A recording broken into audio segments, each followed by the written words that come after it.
Between barnstormer games and horrific injuries, this was a great week to be a Super Rugby fan.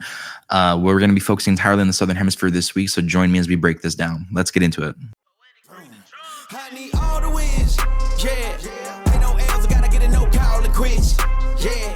Gotta keep on moving no matter how hard. Here comes Danny Tusisawa, back to Baker, Baker with the fin. Kurt Baker in for DC, and this may well do it old glory with the try. The New Zealand Sevens legend, Kurt Baker with the cherry on top. Can you believe it? Welcome back to the On the Line Rugby podcast, a show brought to you by the Believe Sports Network. I'm your host, Micah Nagaishi, and welcome back. I was really impressed for once this week with the quality of play that I got to see out of really all the teams. You know, the bottom again are really nipping at the top, whether it's the Satyrs beating the Chiefs, the Taz getting kind of thrashed by the Rebels, the Drua having to kind of be in a scrappy match, but basically blow out the Western Force, and obviously the Canes just taking care of business down in Dunedin. The zoo was popping. It was a great weekend to be a Super Rugby fan, and I am happy to get into it with you guys. I think the first thing that we need to really break down is obviously the Satyrs' dynamic win versus the Chiefs. This is a game that I really thought would have been a landslide defeat for them.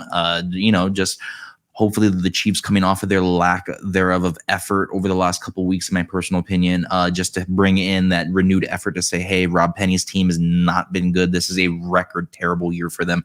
This is your opportunity to really take advantage and just pile on points. And unfortunately, we just didn't get that. I think they, again, had their foot off the gas as really, based off of viewing, the Satyrs had the momentum the entirety of the game. I think I will say that there are three real liabilities for the Chiefs in this game. Obviously, there are some highlights to them as well, but I think we're going to have to focus on their downsides just for this week, because that was the majority of what I was able to see passing the eye test or lack thereof. Quinn Tupaia, I really did not like his line speed on defense. His offensive line speed was okay. It looked like he was kind of throwing it a little bit slower than normal. I expected a little bit more effort out of him to really hit those lines. He could have hit a lot of open windows, especially on those front foot ball carries that help set up ALB and friends into the try zone. And just passing, his delayed passing that really helped set up that Josh Ioane turnover that led to Johnny McNichol just running it back basically from 90 meters deep is a perfect example of decision making. I understand you're probably just going to try to do a Sexton loop out to Ioane, but you should have passed that ball sooner and a little bit quicker with some urgency, just because of the fact that you saw defenders were in your face, and that allowed a guy like Johnny McNichol, who is at one point one of the more, I would say, snipey players that Wales had in their lineup, to come back to New Zealand and just play with that with. You can't give him that kind of opportunity. And also Josh Ioane is, just decision-making obviously should have been better. No, all around the pitch. Whether or not I've seen him in the last 5 weeks, I have not been impressed, just because of the fact that he looks almost skittish with the ball. His decision-making, passing, or to not to pass or to kick, has been relatively, in my opinion, low. I really think they should have brought back in Caleb Trask or any of those other players that they've signed over from Japan into this role. Maybe put the new kid, Josh Jacob, into the full 80. He was doing pretty good. I really thought that he should be in there. And unfortunately, they put on Ioane, and that really started to help the slide for them. That pass should not have been made. If you saw him passing, in which he did, because if you look at the side cam, he did see him coming. And I think he just thought, I can just thread the needle and make it. And that should not have been a decision that you should have made. As a quality decision maker and space manager, you see the guy starting to snipe, take the space or set up somebody else. Don't make that pass, because that's just going to lead to 7 points. Now, yes, McNichol did gamble, and that could have been, a 7 for the Chiefs as well. But I think you need to be a little bit more safer with the ball, especially in a tight game like that. You really can't be giving up points that easy. They still had a chance to be in that game if McNichol didn't really score that try. I think another thing that I really didn't like was when Cortez Ratima came off the bench. I am one of the bigger fans of Cortez Ratima. I really think that him and Reves Verejana, as I've said before, should have been in the Chiefs starting lineup a long time ago.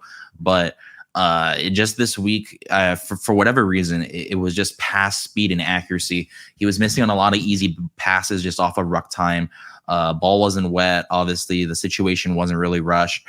You had a lot of instances where ref was basically just calling use, and it wasn't just an intentional delay. It looked like he just couldn't find where he wanted to get the ball out for whatever reason. And I think that's something that we need to look into, just because when you're in a tight game like that, the ball needs to be played out quick. You can't be giving the defense time to reload. Ratima, not only that, is a very prolific runner of the snipe, and I really think that maybe he was running through too many decisions in his head as to what he should do with the ball. Maybe you just need to, narrow that down a little bit, play fast, and trust in the boys to really make plays. But they were liabilities in this game, and I think that really hurt their team's performance. I really thought in the Quinn Tupaya's case, they really should have put on Rameka Porohimpi or Daniel Rona into that center spot instead. Rested Tupaya. Over the last 2 weeks, I've said that he's not looked that great, and rolled somebody else in that role. Maybe put on someone else on the wing instead, because I know they've been trying to put Rona at wing. And yes, he is a powerful player, but maybe give Nana Seturo a little bit of a shot. Maybe this week was his all-black rest. I don't know. We will find out later. As for the Crusaders and what I thought was their highlights, George Bell and co continue to dominate on all fronts of the set piece, which is really surprising. I understand he may not hear this, but you really impressed me this game, Georgie. You really did. From line out accuracy, which I thought was impressive. Defensively, you were a boss, especially on the turnover. And on top of that, just line speed, really attacking the line, showing what a hooker can do. For a young kid who I thought really wasn't developing as well as I'd hoped, you really showed out, and I'm very impressed. Another thing that we need to props up to Quentin Strange. I really thought that him and Zach Gallagher did a great job in that second row, really holding it down, along with, you have your guys like Cullen Grace, who obviously had his try. He looked like a freak. This whole team looked to just destroy the Chiefs, who at one point, as I've said before, were for the last couple years or so, the number one team at set piece in Super Rugby. And that is an embarrassment to get blown off your park basically by the last place team at one point. That's a little sad. I really think ALB and Sean Stevenson really carried for this side. ALB coming off that concussion, I'm not sure if CT ESPN should really cover this, but AB, you need to get on this, because ALB be on one. That boy is wrecking houses, and it's impressive. And Sean Stevenson just continues to be a space manager. I really am impressed with that. Obviously, having Josh Jacob on the pitch versus having a DMAC who's on his all-black rest week could have went both ways. I really thought, like I said, Jacob was one of the players that could have made the team of the week list, and you'll see why I didn't later. But just because of the fact that he really helped manage the space and help make Jacob's job easier to allow him to attack the line and kind of make his options on the front foot ball when it comes out of Ratima or Xavier Rowe's hands a lot easier to handle. And that's props to him. He really helped make this team look and flow a lot easier than it should have. I really think that the Chiefs this year without DMAC remind me a lot of 2022 Ireland pre, the emergence of a Jack Crowley. Obviously, with McKenzie in the park this season, the Chiefs are on the right side of a combined 166-83 scoreline. With him off the park, whether injured or not, they are down 33-6. I think that shows a lot, because they really rely on McKenzie's ability to not only manage the space but attack flat ball. And you have, in my opinion, a liability in Josh Ioane, who I thought really did not live up to his expectations that he came out of the Highlanders Academy with. You have Caleb Trask coming out of Japan, who I think should be playing, but for whatever reason, whether it's injury, lack of form, whatever, has not managed to see the pitch as much as I had hoped. And you have a Josh Jacob who looks like a developing Ross Byrne type talent, but they look lost without McKenzie there. And I think that can't be overstated when you have a dynamic player who probably will be the All Black 10 according to most people. And I think based off of my expectations, just because Bowden's playing in Japan for the next 3-4 years, you have to really game plan around that. As we've talked about before, and we'll talk about it a little bit more this week, you could run the Peyton Manning I don't practice screwed, but you have to try, because especially now when you're relying on him and to the point where he has a knee injury and a quad injury, it's not exactly the greatest time to really be blooding in new talent and trying to almost force a baptism by fire in that regard into the spot. I would like to see a little bit more mix around in that play, maybe give Josh Yawane a little bit of a break, let him take a clipboard or an iPad and just kind of be a jockey for the rest of the next 2 or 3 weeks that they have. They just have to find some way to ride their negative momentum for the Chiefs, and obviously for the Satyrs to ride their positive momentum into next week. Chiefs have a lot to look in the mirror for. I really think they need to stop going with the old guard in the lineup and kind of spice things up. They can bring back Callum Bashir. I really think that he should be in that lineup featured more than what I thought, but oh well. Hope to see better next week after their bye.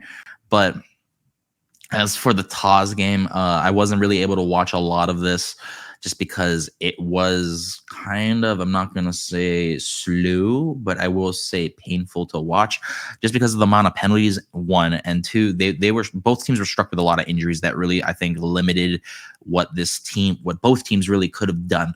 Angus Bell had a back injury, game time decision, pulled out. Charlie Gamble, calf, who I had started for both of them for fantasy, kind of hurt me a little bit, out for the game. Ned Hannigan, out of the game. And then obviously Josh Kemeny, who I thought was a kind of prominent player coming back, for the Rebels, he was out for injury. Obviously the late injury chaos really epitomized, I think, the first half, as both teams were kind of well below their best and just trying to find their rhythm through a majority of the game. A lot of it was just easy penalties just given up, and that allowed obviously Carter Gordon off the tee or having a front foot ball with Ryan Lawrence just playing great footy off that pick and go and taps. You can't be giving them opportunities like that. Obviously, the Rebels are still, in my opinion, one of the more dangerous teams when they want to be in this comp, just because of their electricity on that wideout stance. Even without an Andrew Kellaway, they're still freakish, and they need to be respected, and they weren't. For whatever reason, the Rebel scrum and scat piece continued to dominance and prove the difference really in this match. Whether it's Sam Talakai, whether it's Kobus Eloff, whether it's Taniela Tupou, all of them proved their worth in this game just because the Taz got pushed around. Now, obviously, you lose Angus Bell, who's probably the centerpiece, in my opinion, of Australian rugby at the current moment. And that's really going to hamper you. But you still have Harry Johnson-Holmes. You still have Jed Holloway. You still have Lockie Swinton, in that lineup. I don't, and even to a lesser degree, Vailanu and kind of, what is his name? The Warthog 8. I'm really blanking out here. But you have opportunities to really dominate at that set piece and really set your mark. And unfortunately, the front rows seem to be really the key point of this game.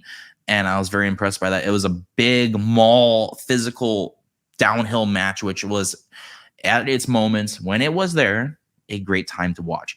I think the Warthogs need more help than ever this moment, because it's moments like this that can kill their season.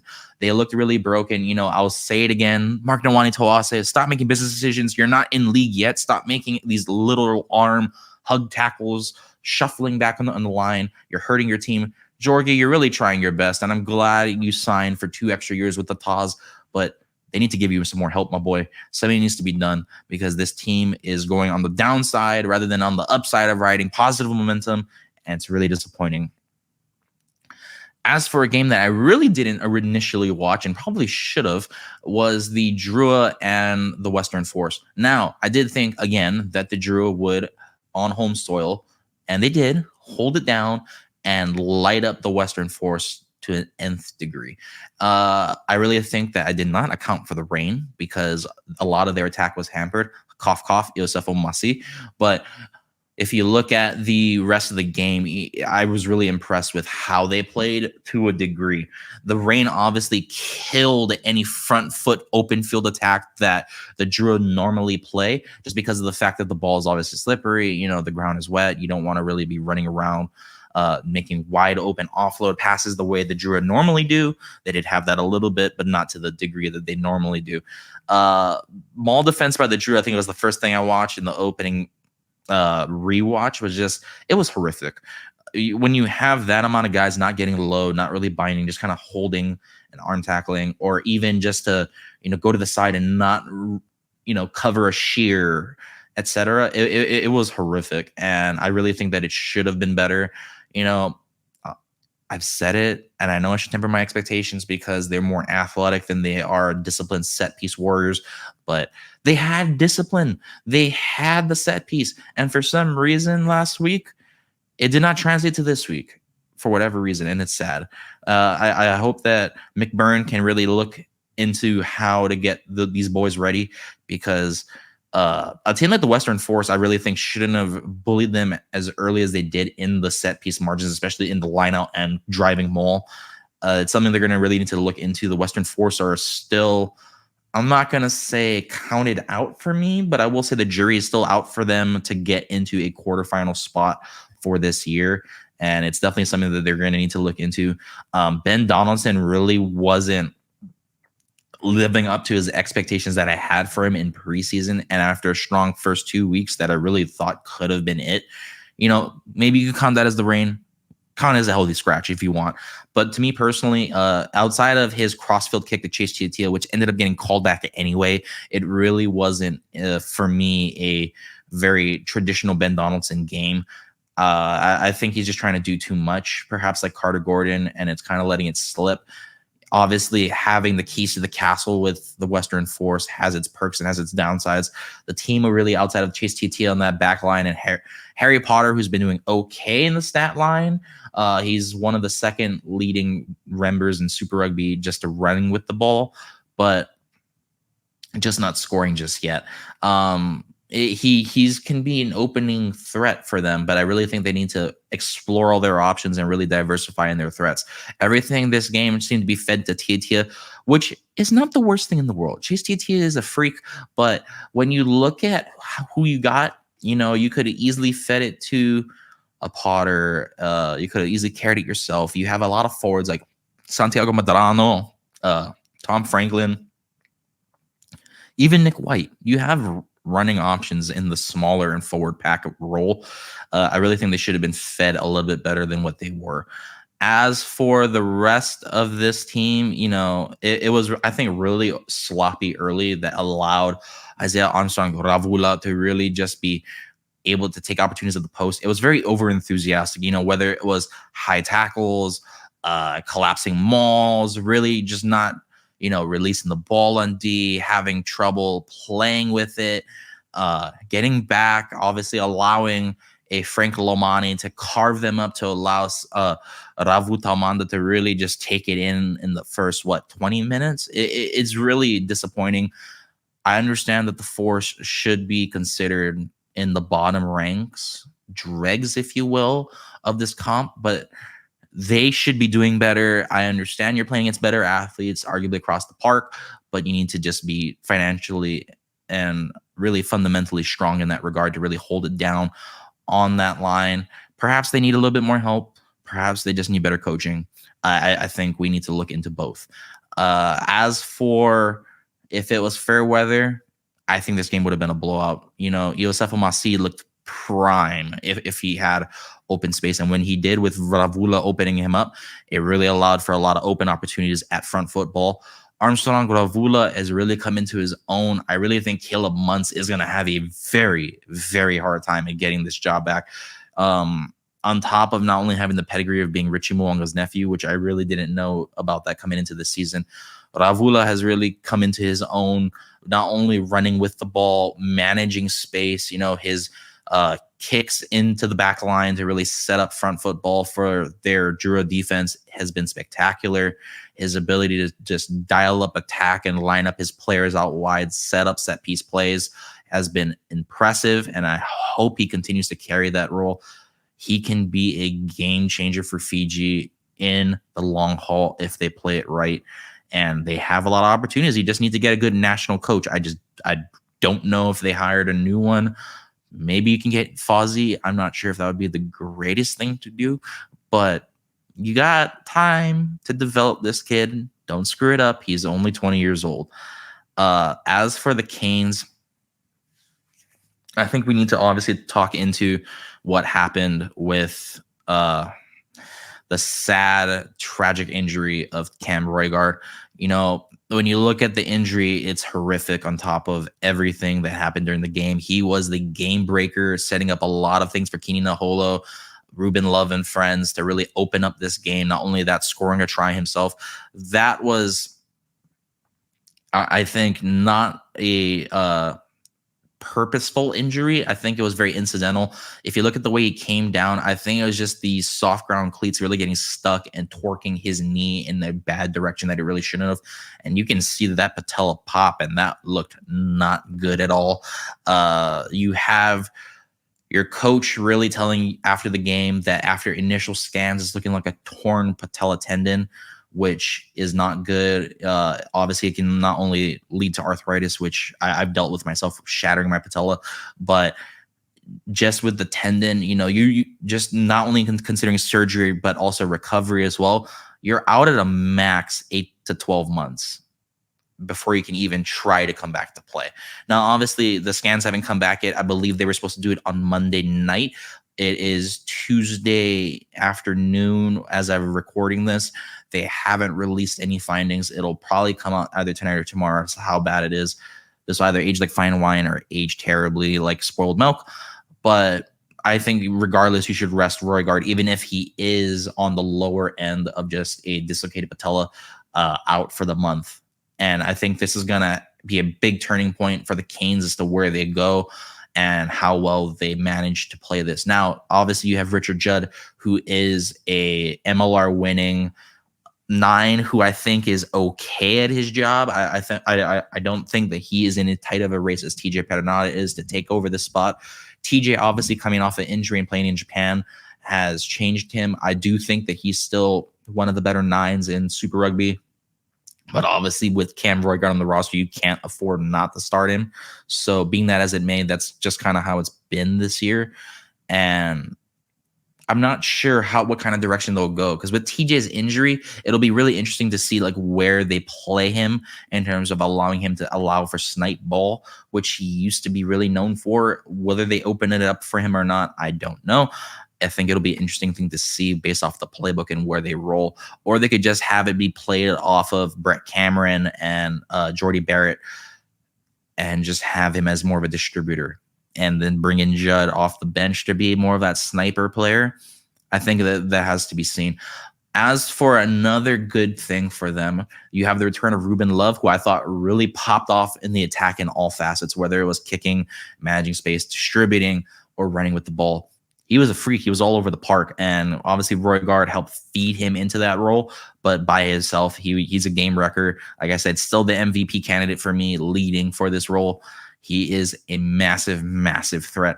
Him and Kini Naholo, I think, could be the pairing of the year if they continue to play off as well as they do. Kini Naholo is a beast. I think I did watch a little bit of Wasaki Naholo's career when I first got into rugby in 2018. Obviously not the better parts of like 15 through 17, but he, I think, could eclipse his older brother in many ways, just not only through his size, but to carry that kind of speed and lightness on his feet to be able to hit people with that kind of power on D is impressive. This guy is a physical specimen. Fiji keeps popping off with these extreme genetics because these athletes are off the wall. I would love to see where he plays in the international space. Hopefully he gets a shot at the All Blacks, but obviously I do respect the Islanders having the first dibs on him. Maybe he gets to learn from Celestino Ravutamanda and friends, but it'll be interesting to see where he goes internationally for this year's test fixtures. As for another thing that I really thought was huge for the Canes, the entire front row. Props to you.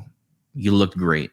Tyrell Lomax, in my opinion, has been in moments transcendent for this position, and I think he's earned his starting All Black spot, or at least a spot at the table to battle with Angus Ta'avao for that spot. I really don't think Ethan DeGroot and Jermaine Ainsley has really popped off this year in the way that I hoped.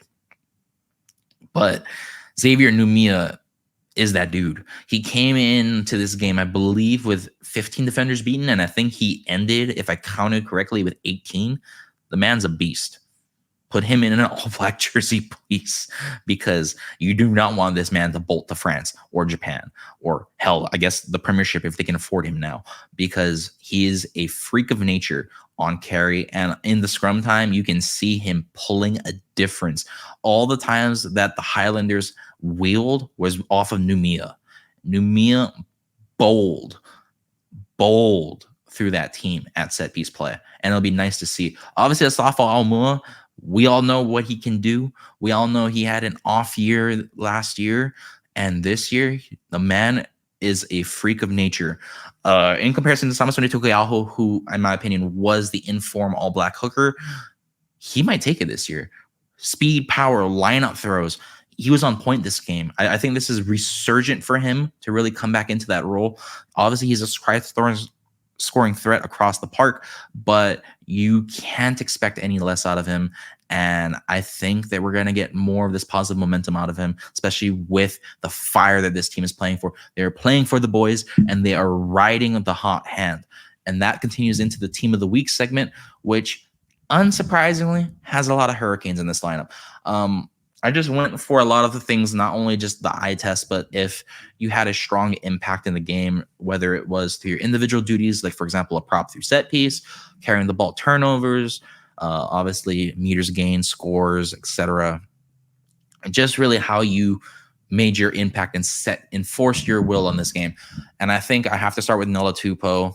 We all know Happy Birthday to Me is a beast, just carrying at the ball. But his ability to enforce set piece on the TAWs with all those injuries and to still be facing Harry Johnson Holmes, who is a freak of nature in that position, he cannot be overstated. I really think he needs to be there.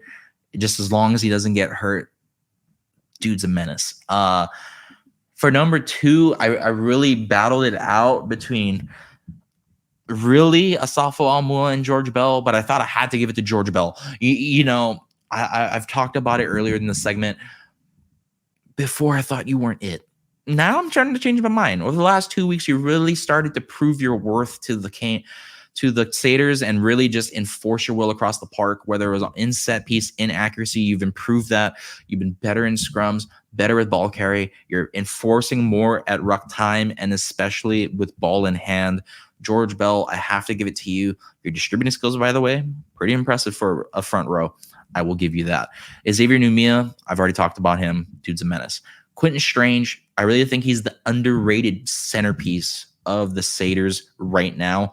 Since him and Zach Gallagher have come back, I really think you can see them playing off of each other and almost, I'm not going to say feeding off of each other's energy, but each enforcing their will in a different way. Quentin Strange is more, in my opinion, not only just a line-out menace, but also if you look at how he plays with ball in hand, he is an exceptional distributor of the ball to get it back to, you have Willie Hines and friends, really kind of David Havili in that backfield just to kind of distribute it back. But you also have his ability to not only carry ball, he has been destroying through the gain line lately.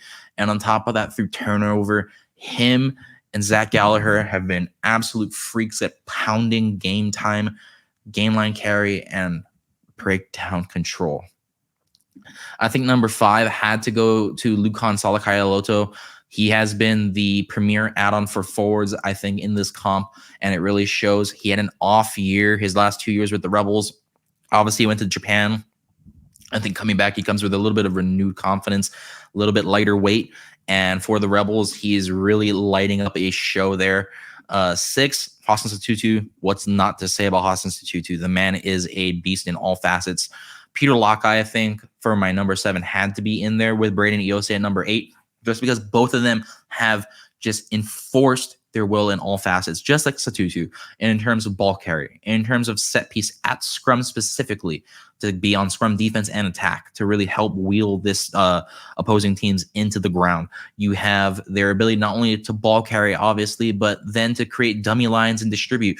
They're great off the ball, and I think that cannot be overstated. But their try scoring opportunities can't hurt to put them in here either. Obviously, Cam Roigard, he will be missed off of this inaugural list if it's as bad as I think it is. If not, hopefully you enjoy a 3 to 5 week break, and we'll see you back here because you're a fixture at this spot right now. As for 10, I really debated early as to having Josh Jacob in that spot, but I think I had to give it to Isaiah Armstrong-Gravula just because of all the reasons I mentioned above. Obviously, he's coming into his own, and he's riding a lot of positive momentum. He deserves a spot up here.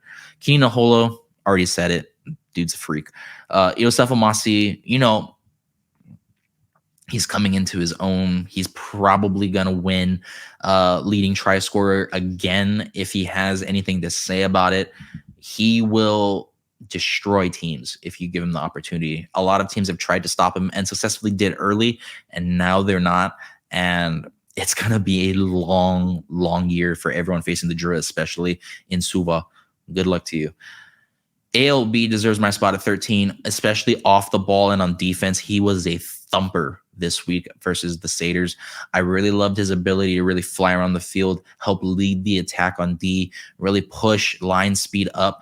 His dummy lines were impeccable. His line speed and line choices to run in supporting roles off of, say, a Josh Jacob, off of a Sean Stevenson, off of a Imoni Narawa, to really set them up for opening try opportunities was huge. I really think he should have got a hat trick. He got kind of close to a couple times, but oh well. We'll hopefully get there next week because CT ESPN will be on the case. I'm sure AB, given his similar naming designation, was going to be all over this on his Twitter page.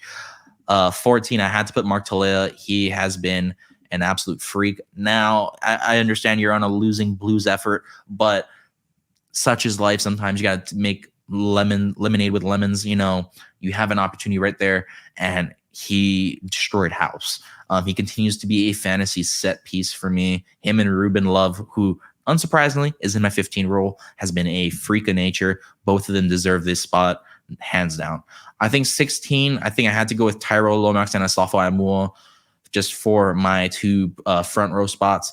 Both of them have played exceptionally well. Like I said, between him and George Bell, it really was a toss-up, but I thought George Bell proved more dynamic and more impact preserving for this team. As long Numia over Lomax, perhaps he could maybe eclipse him in 1 week or so. We'll see. As for my two locks, I had Caleb Delaney and Antonia Waka. Both of them were great in turnover. They played exceptionally with ball in hand and passing. Can't really complain. And also, they didn't miss lineouts. So, hey, good for you. You deserve a spot here. Brad Shields, I think, was my hardest spot for my loose forward role off the bench. I really thought that his intensity for the homies was there, especially when Roigard got taken down and dumped in a terrible way by Ratuvuki and Nimkins. His ability to just enforce his time, more as a supporting role, but also as the captain for this team, I think cannot be overstated. Having that leadership for this team of the week to come off the bench is going to be big. And he still is a baller when he wants to be. So him at 20, I think, was a solid spot. I think it could have really gone either way with a couple other selections I had in mind. 21, I have Revez Vrehana for this reason. And this is why I did not pick Josh Jacob for this bench role, is just because if you look at when Revez Vrehana comes onto the pitch at around the 58th minute, the rest of the game, it is the Satyrs on call. Now, obviously, you could chalk it up to really Josh Ioane playing that last 30. But Revez Vrehana kept all kinds of pressure. And if it wasn't for Sean Stevenson really saving that longing grub kick that he had, that could have been a blowout game easily, and Rehana could have scored that in the corner. Take it what you will. You could have went either way. Caleb Clark is my 22, and Cade Forbes is my 23, both of which is because of their line speed and efficiency in attack, but not only that, on defense, they're really proving their own. I think that was both of their weakest points coming into this year, was just their ability to attack and off the ball, and they're doing it specifically well especially with Cade Forbes, just because of the fact that he's running a good dummy lines. He doesn't need to get the ball, but when he does, he makes the most of his opportunities. And I think that's great to see. But that's going to be it for me, guys, this week. Hope to see you guys next Tuesday. Peace.